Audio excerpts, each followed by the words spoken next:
Everyone, আজকে আমরা ইলেকট্রোস্ট্যাটিক্সের mock টেস্টের সলিউশন নিয়ে চলে এসেছি।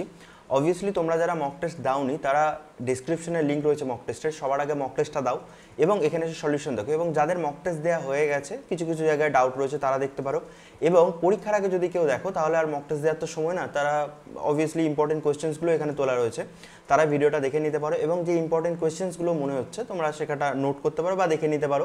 কনসেপচুয়ালি কিছু বোঝাবো এখানে, যে জিনিসগুলো হয়তো রয়েছে একটু থিওরিটিক্যালি বুঝিয়ে দিয়ে তারপর আমরা প্রবলেম সেটে যাবো। চলো, প্রথম কোয়েশ্চেনটা মক টেস্টের এটা ছিল যে যখন আমরা 220 ভোল্ট বিভব পার্থক্য এবং 60 ওয়াটের একটি বাল্বকে সুইচ অন করি তখন প্রতি সেকেন্ডে ফিলামেন্টের মধ্য দিয়ে প্রবাহিত ইলেকট্রনের সংখ্যা। দেখো, আমাদের ধরে নাও একটা আমাদের ফিলামেন্ট রয়েছে এখানে এবং সেখান থেকে কিছু আলো বেরোচ্ছে এবং সেই বিদ্যুৎ যে অ্যাকচুয়ালি যে কারেন্টের সাথে যুক্ত করা হয়েছে তার পাওয়ারটা দেখো আমাদেরকে বলে দিচ্ছে 60 ওয়াট মতো, এবং কত ভোল্ট বিভব পার্থক্যের সাথে যুক্ত করেছে সেটা 220 ভোল্ট বিভব পার্থক্যের সাথে যুক্ত করেছে। তাহলে আমরা জানি ক্ষমতা equal to voltage into current V into I. সেখান থেকে আমরা কারেন্টের ভ্যালুটা বের করে নিতে পারবো ক্ষমতা বাই ভোল্টেজ করে। ক্ষমতা কত আমাদের 60 watt by 220 volt equal to কত অ্যাম্পিয়ার দাঁড়াবে 6/22, যেটা অবভিয়াসলি 3/11 মতো থাকবে একটা অ্যাম্পিয়ার। এবার দেখো কারেন্ট ইকুয়াল টু আমরা কি জানি, আধান বাই সময়। হ্যাঁ, এটা জানা রয়েছে, তাহলে 3/11 অ্যাম্পিয়ার মতো। আচ্ছা, কিউ আমাকে এখানে জানতে কি চেয়েছে দেখো, যে প্রতি সেকেন্ডে ফিলামেন্টের মধ্য দিয়ে প্রবাহিত ইলেকট্রন সংখ্যা বের করতে হলে আমরা জানি যে একটা আধানের মতো কতগুলো ইলেকট্রন রয়েছে। আমরা কি করে বের করতাম, Q equal to N into E, মনে আছে আধানের কোয়ান্টাইজেশন, ইকুয়াল টু 3/11। এবার ইলেকট্রন সংখ্যা বাই সময়, কেন রাখলাম এটা সময়টাকে এখানে, কারণ আমাদেরকে বলেছে একক সময় বা 1 সেকেন্ডে কতটা প্রবাহিত হচ্ছে, এটাই হবে। তাহলে 3/11 ইন্টু নিচে ই চলে এলো, তাহলে এটাকে সলিউশন করলে কত পাবো, 3/11 ইন্টু 1.6 ইন্টু 10⁻−19, তাহলে উপরে উঠে গেলে 10⁻+19 হয়ে যাবে আমাদের। দেখো 1.6 - 19 উপরে উঠে গেলে +19। এই ধরনের যে ক্যালকুলেশনগুলো রয়েছে সেগুলো একটুখানি ডেঞ্জারাস ক্যালকুলেশন, একটু ভেবে চিন্তা করতে হয়। এবং তোমাদের অপশনে এমন কিছু দেবে না যে মাথা ঘুরে যাবে এরকম কিছু একটা অপশন। নিচেরটা 1.6কে 11 দিয়ে যদি গুণ করি তাহলে আমরা দেখবো 11 থেকে কী হবে, এটা 11 1.5 গুণের কাছাকাছি হবে।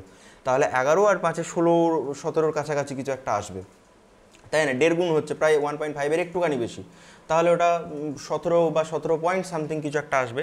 তাহলে এখানে আমি যদি একটা শূন্যকে নিয়ে নিই, দিয়ে 30 বা এরকম 17 পয়েন্ট সামথিং কিছু একটা থাকবে, 10⁻18। দেখো এমসিকিউ তোমাদেরকে এইভাবে সলিউশন করতে হবে, এক্স্যাক্ট সলিউশন তোমরা পাবে না, তোমাদেরকে কিছু করে এটা দেখতে হবে, 2 বা 3 কিছু একটা আসবে।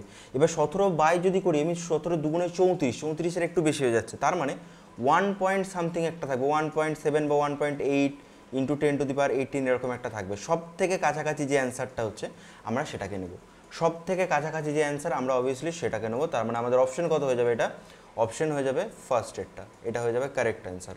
সব থেকে কাছাকাছি এটাই তো রয়েছে না, বাকিগুলো দেখো তার ধারে কাছে নেই, তাহলে এটাই হয়ে যাবে। কারণ আমাদের ক্যালকুলেশন অ্যাকুরেট ক্যালকুলেশন আমরা করছি না, আমরা জাস্ট কাজ চালানোর মতো একটা ক্যালকুলেশন করছি, এবং তোমাদেরকেও এটাই করতে হবে মক টেস্টে।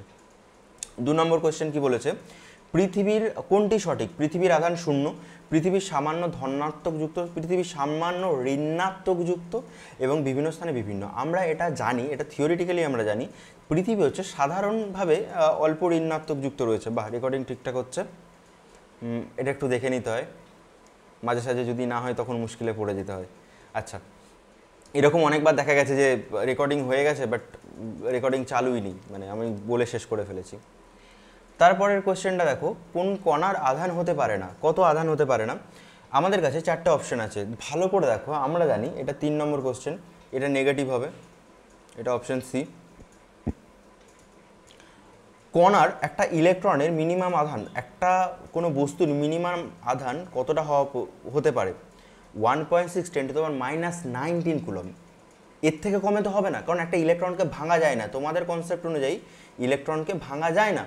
তাহলে আমাদের এই 4টে অপশনের মধ্যে আমি দ্বিতীয় অপশনটাকে দেখে একটু খটকা লাগলো, কেন? দ্বিতীয় অপশনটা বলেছে 1.6 × 10⁻−20 কুলম। এটার অর্থ কি? এটার অর্থ হচ্ছে 1.6 × 10⁻−19 ইন্টু 1/10, তাই না? কারণ 10টা তো আবার উঠে যাচ্ছে উপরে, তো -20 হয়ে যাচ্ছে। তার মানে একটা ইলেকট্রনকে 10 ভাগে ভাগ করছে এই আধানটা। তাহলে অবভিয়াসলি অপশন বিটা ইনকারেক্ট, মানে অপশন বিটা কারেক্ট, বাট অপশন বি এর যে আধানটা, এটা আধান হতে পারে না, কারণ ইলেকট্রনের ভাগে 1/10 অংশ হয়ে যাচ্ছে, তো সেটা পসিবল না, তাহলে এটা ভুল। আচ্ছা, তারপরে 4এরটা কি বলেছে আমাদের দেখি।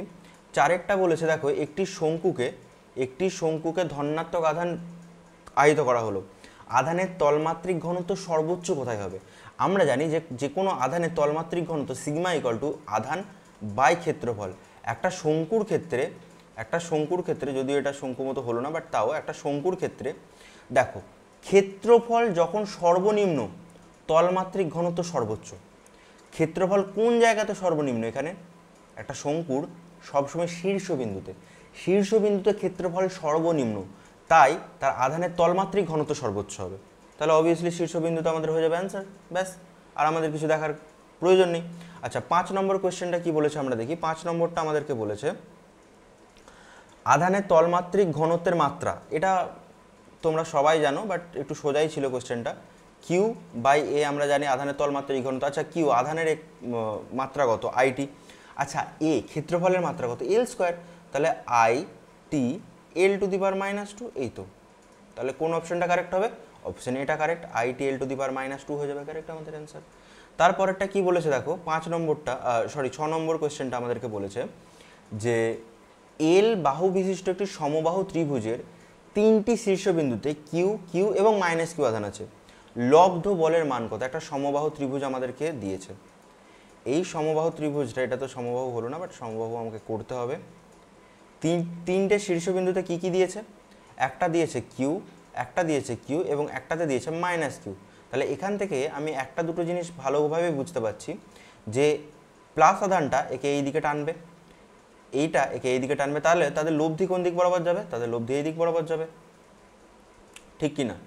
আচ্ছা দেখো, কিউটা যে বলে টানবে, ধরে নিচ্ছি এফ বলে টানবে, এই কিউটাও এফ বলে টানবে। কেন? কারণ দৈর্ঘ্য সমান, সমবাহু ত্রিভুজ বলেছে। তাহলে আধানের গুণফল আমরা জানি ফোর্স কত হয়, আধান দুটোর গুণফলের সমানুপাতিক এবং মধ্যবর্তী দূরত্বের বর্গের ব্যস্তানুপাতিক, সবার ক্ষেত্রে সমান। এই আধানের মধ্যেও যতটা বল হবে, এই আধানের মধ্যেও ততটা বল হবে।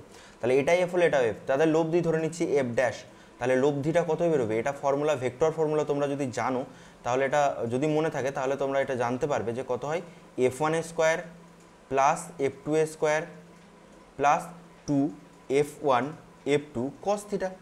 এই তো জিনিস।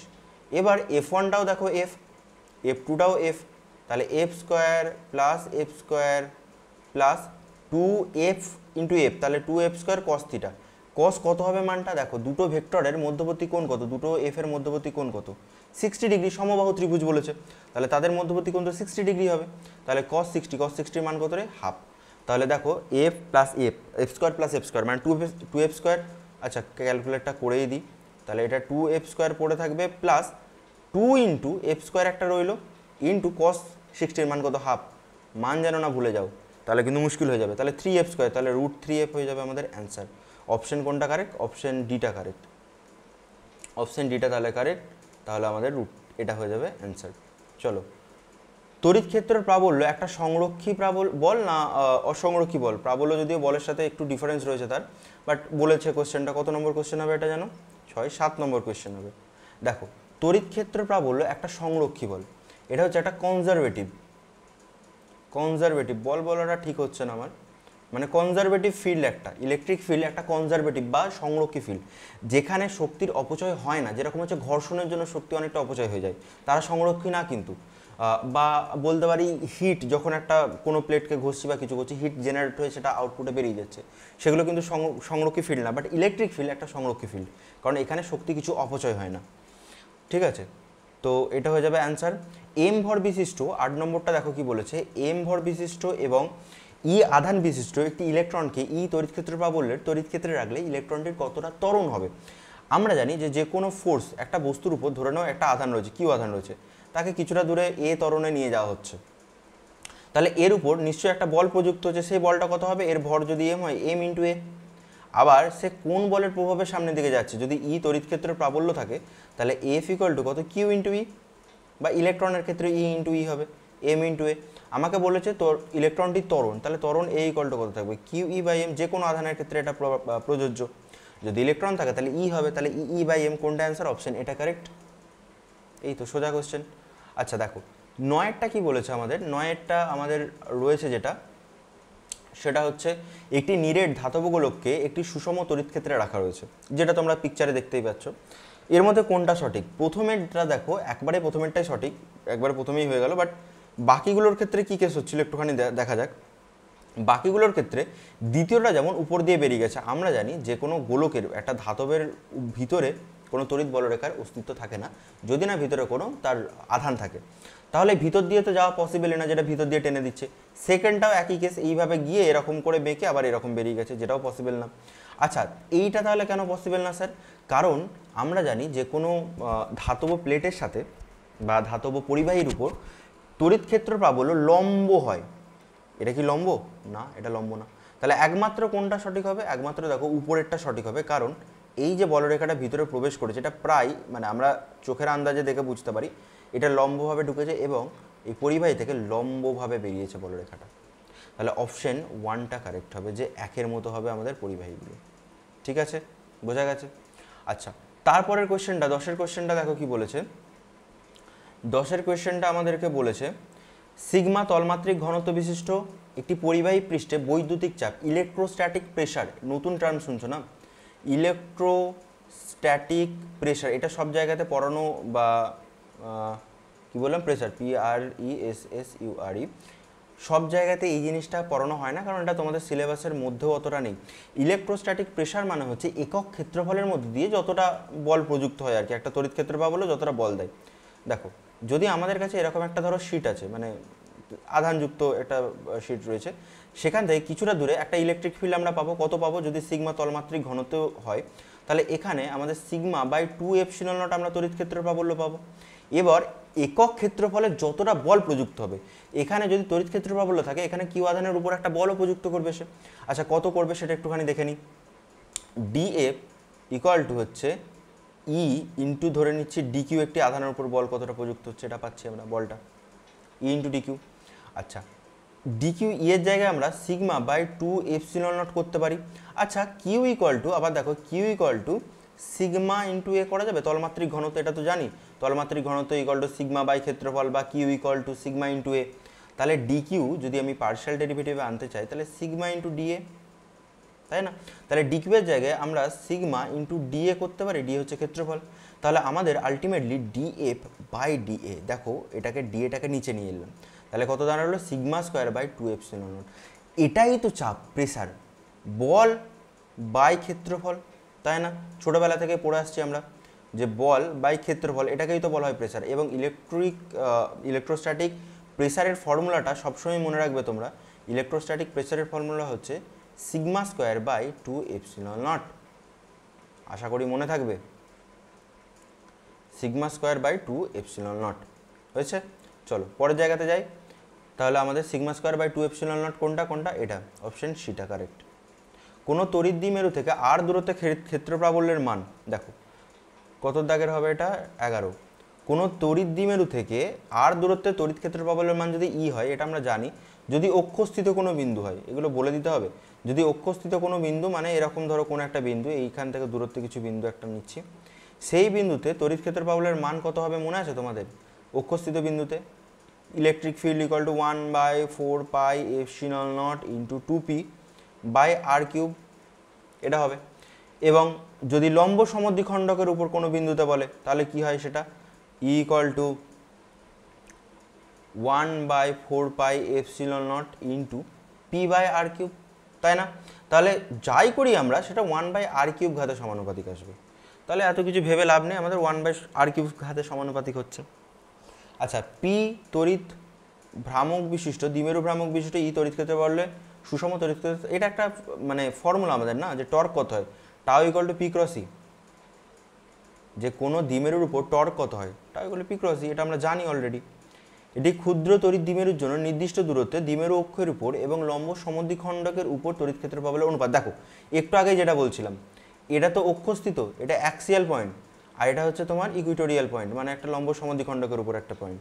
আমাদেরকে কি বলেছে? তড়িৎ ক্ষুদ্র দ্বিমেরুর জন্য এখানেই হয়ে যাবে অ্যান্সারটা, নির্দিষ্ট দূরত্বে দ্বিমেরু অক্ষের উপর মানে হচ্ছে ই এ বাই লম্ব সমদ্বিখণ্ডকের ই কিউ, এই দুটোর অনুপাত, তড়িৎ ক্ষেত্র প্রাবল্য অনুপাত জানতে চেয়েছে।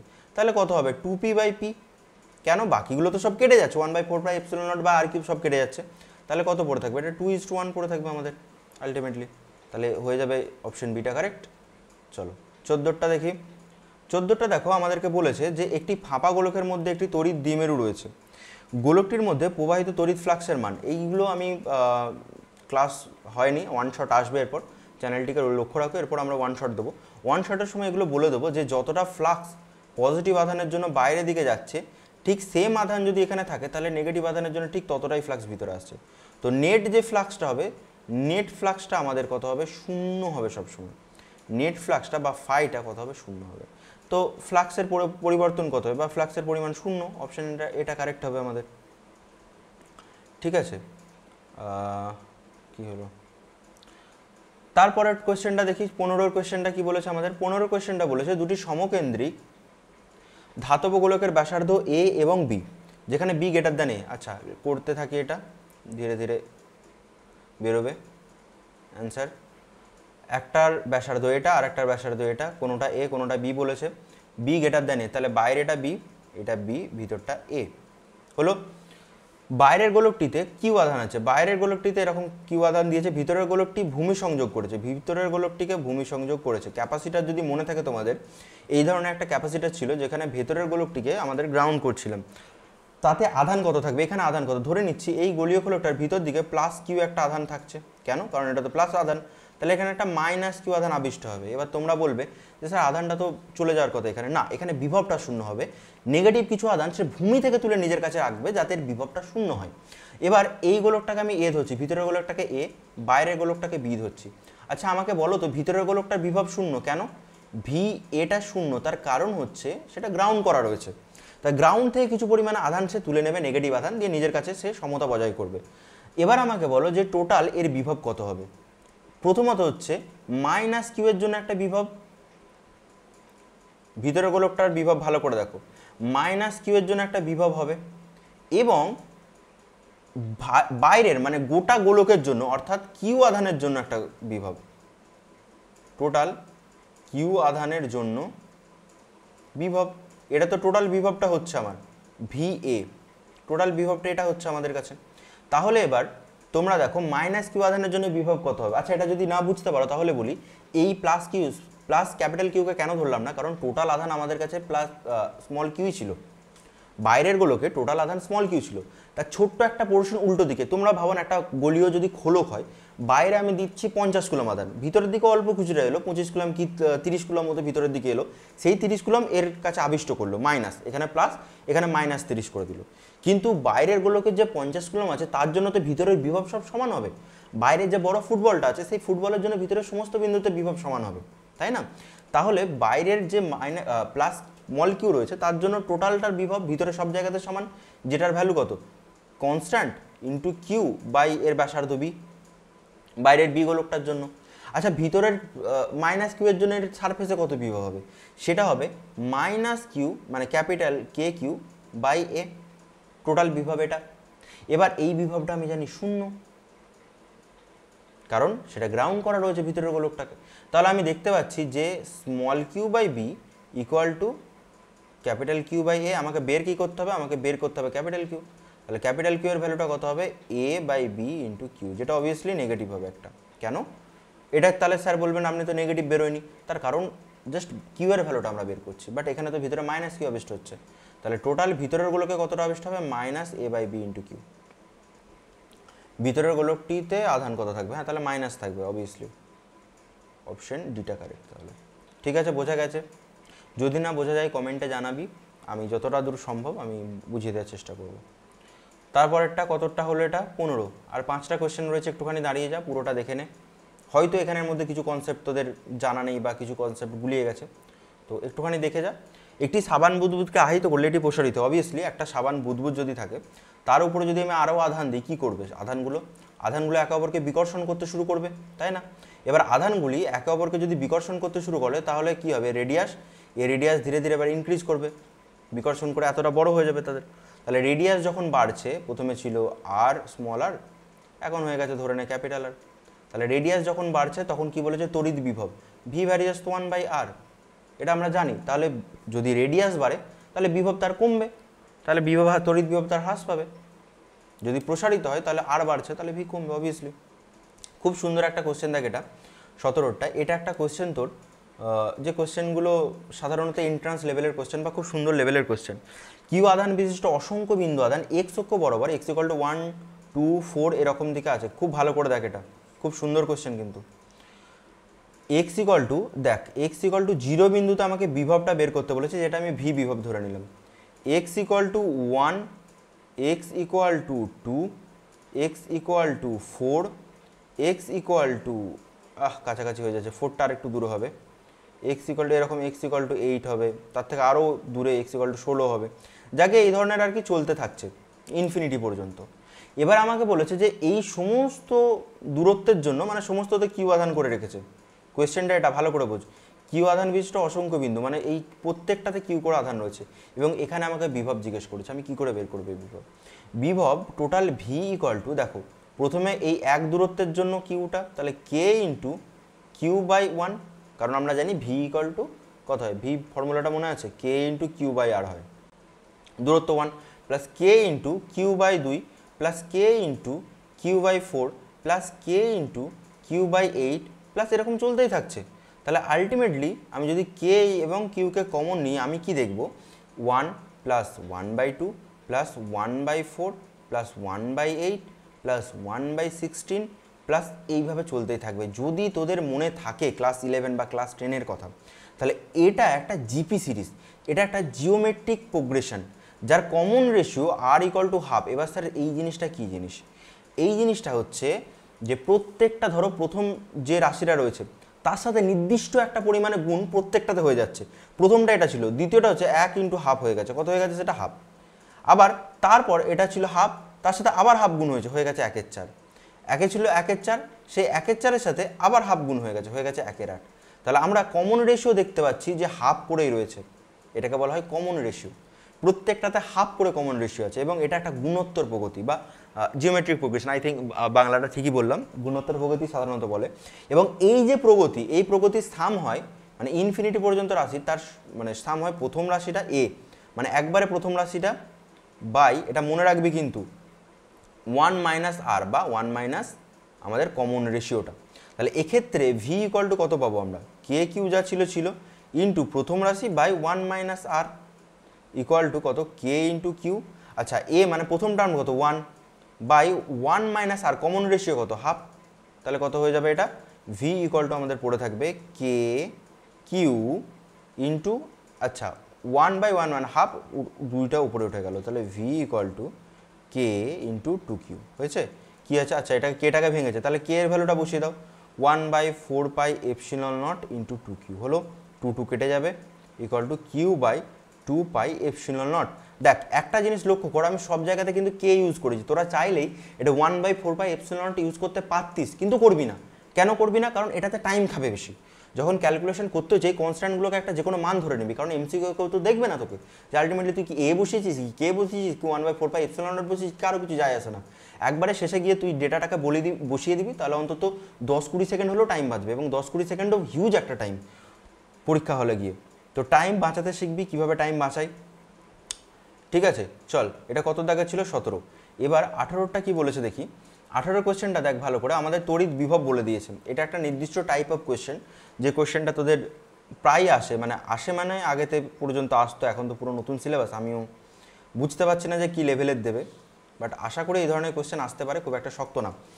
আমাকে পোটেনশিয়ালটা দিয়ে আমাকে তড়িৎ ক্ষেত্রের প্রাবল্য বার করতে বলেছে। দেখ এর একটা নির্দিষ্ট নিয়ম হয় যে তড়িৎ ক্ষেত্রের প্রাবল্য = dv/dr, এটা আমরা জানি, = dv/dr।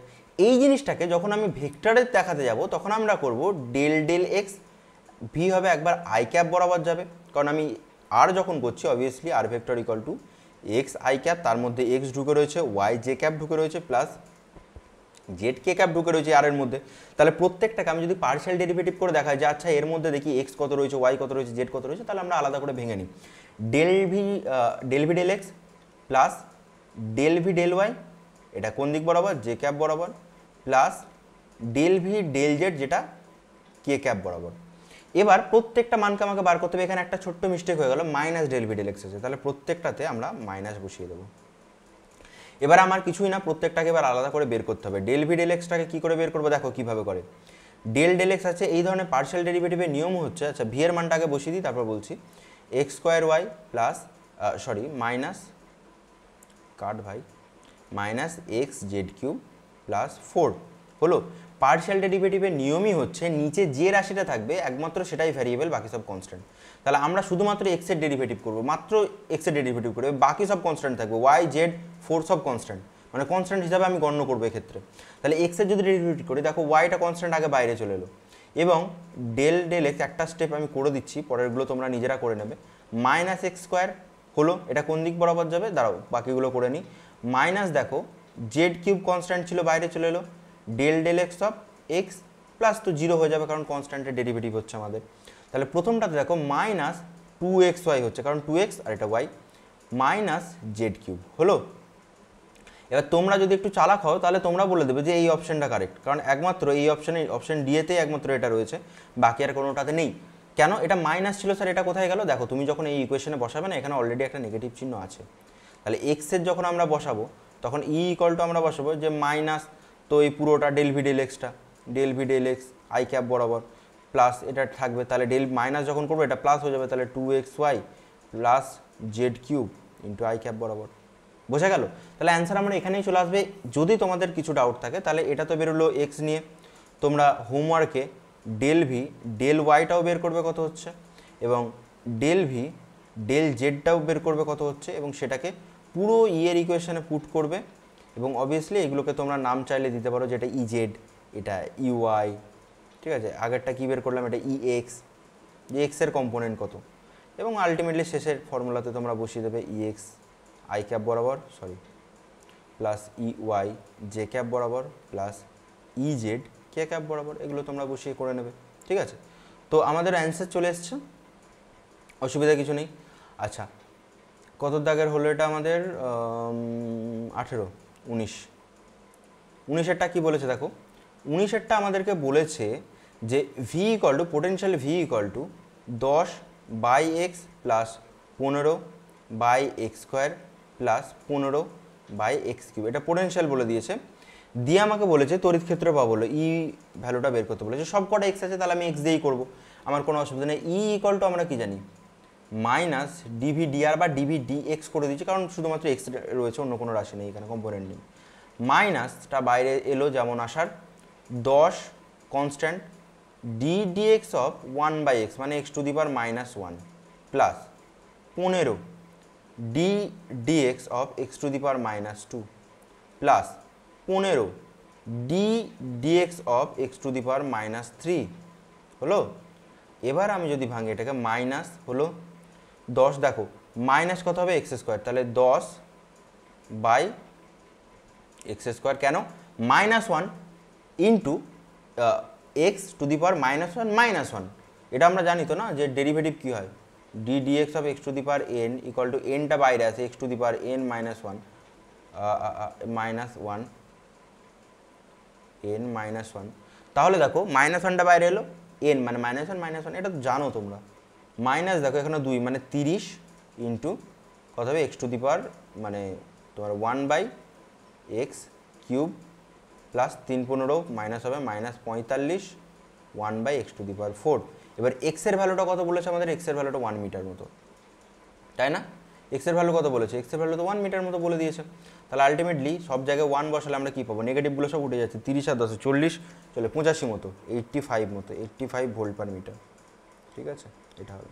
যেহেতু আমাদের কোনোটাতে অপশন নেই, এখানে কোয়েশ্চেনটা ভুল আছে, তাই আমরা যে কোনো একটাতে টিক মেরে চলে আসবো, মেবি 55 বা কিছুতে সব কটাই ঠিক হয়ে যাবে। আর এই কোয়েশ্চেনটা একটু ভুল আছে, মানে অ্যান্সারটা ভুল আছে, এটা কিছু করার নেই, যে কোনো তোমরা অ্যান্সার করলে এটা কারেক্টই দেখাতো। কোনো তড়িৎ ক্ষেত্রে একটি আধানের স্থির তাড়িতিক স্থিতিশক্তি, এটা হচ্ছে 20 নম্বর। স্থির তাড়িতিক স্থিতিশক্তি মানে হচ্ছে পোটেনশিয়াল এনার্জি সর্বদা ধনাত্মক হবে, সর্বদা ঋণাত্মক হবে, কখনো ধনাত্মক কখনো ঋণাত্মক হতে পারে। দেখো পোটেনশিয়াল এনার্জি আমরা কি বার করি, যে কার্য কতটা হচ্ছে সেটা নিয়ে জানি, যে যতটা কার্য হচ্ছে ততটা স্থিতিশক্তি জমা থাকবে, সেটা কত হয়, ভি ইন্টু কিউ। এবার এই যে ভিটা বেরোচ্ছে আমার, যদি কোনো নেগেটিভ একটা আধান থাকতো তাহলে তার ভি কত হতো, সেই নেগেটিভ আধানের জন্য ভি তো minus K into minus Q by R হতো। সেক্ষেত্রে আমরা অন্য একটা আধানের উপর যদি কৃতকার্য বের করতাম তাহলে ভি ইন্টু কিউ ওয়ান করতাম, ভি এর জায়গায় কত বসাতাম, এটা minus K into Q by R into একটা কিউ ওয়ান হতো। তাহলে সেই ক্ষেত্রে দেখতাম যে পোটেনশিয়াল এনার্জি কত হতো, আমাদের নেগেটিভ হতো স্থিতিশক্তি। আবার যেটা যদি পজিটিভ আধানের জন্য হতো তাহলে পজিটিভ বিভব এবং পজিটিভ স্থিতিশক্তি হতো। তাই কখনো ঋণাত্মক হতে পারে, কখনো ধনাত্মক হতে পারে। এটা গেল আমাদের সেন্ড মি কপি করে আমরা সাবমিট করে দেবো, আমাদের অ্যান্সার চলে আসবে। এবং তোমরা অবশ্যই এই জায়গাটা থেকে, এই চ্যানেলটা অবশ্যই দেখছো, উড়ান বাংলা চ্যানেলটি, এখান থেকে যাবে, গিয়ে তোমরা সাবস্ক্রাইব করে আসবে। আশা করছি তোমাদের সব ডাউট ক্লিয়ার হয়েছে, এবং যদি এরপর আর কোনো রিকোয়েস্ট থাকে তাহলে তোমরা সেটা করতে পারো। আশা করি তোমাদের হবে। আমি অবভিয়াসলি 20তে 20 পেয়েছি, নিজেকে নিজের স্কোর দিতে ভালোই লাগে। তোমরা নিজেদের স্কোরটা এখান থেকে দেখতে পারবে। এখানে যাবে চ্যানেল থেকে, চ্যানেলের মধ্যে তোমরা ঢুকে যাবে, এই জায়গাটাতে সাবস্ক্রাইব করে নেবে, সাবস্ক্রাইব বাটন রয়েছে, এবং বেল আইকন চাইলে ক্লিক করে দেবে। এই হচ্ছে আজকে সলিউশন ভিডিও। নেক্সট মক টেস্টের সলিউশন আসবে, তোমরা ভিডিওটি লাইক করে দাও এবং আমাদের সাথে জুড়ে থাকো। চলো দেখা হচ্ছে পরবর্তী ভিডিওতে, টাটা।